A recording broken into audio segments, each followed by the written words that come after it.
This is one of the main low-voltage electrical rooms in the Palais des Nations and distributes normal and emergency power throughout the Palais.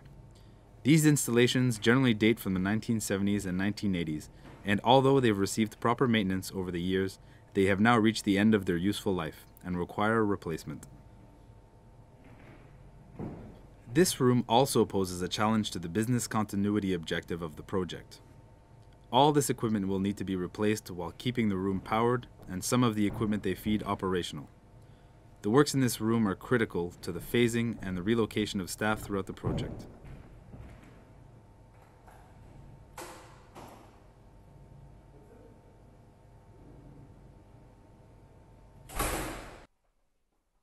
This is a document archive storage space for the United Nations Library at Geneva. Although strict retention policies are applied and followed, there is still a need to keep paper copies of certain records. This space in the basement, with no access to daylight, is, in principle, a suitable location as it cannot serve as office space. There are over 400 linear meters of documents. This space, however, is also the lowest point in the Palais and in recent years has been subject to water damage from various sources such as aging piping, overcapacity water networks, and even some groundwater infiltration during heavy rains. This area will remain a document storage space following the renovation. Some piping will be replaced, and an important fire and life safety upgrade will be implemented to make it safer. This is one of the central air treatment plants at the Palais des Nations. It provides fresh and treated air to the conference rooms.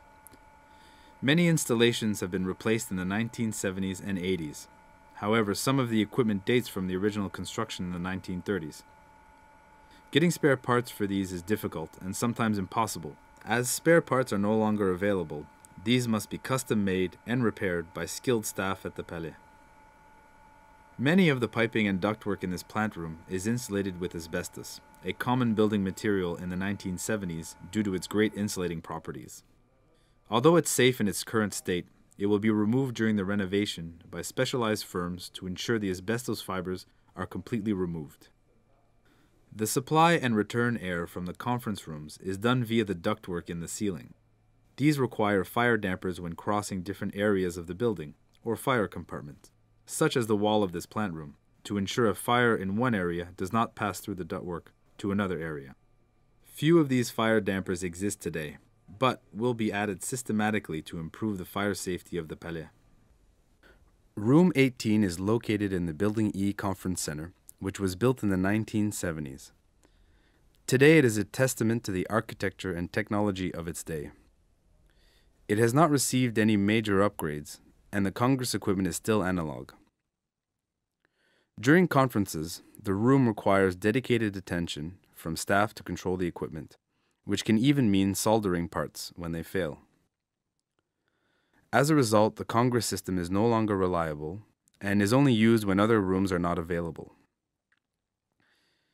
Due to the heritage considerations, the Strategic Heritage Plan will preserve Room 18 in its current state to the greatest extent possible, while upgrading fire and life safety, improving accessibility, removing hazardous materials, and updating the audiovisual technology and Congress equipment.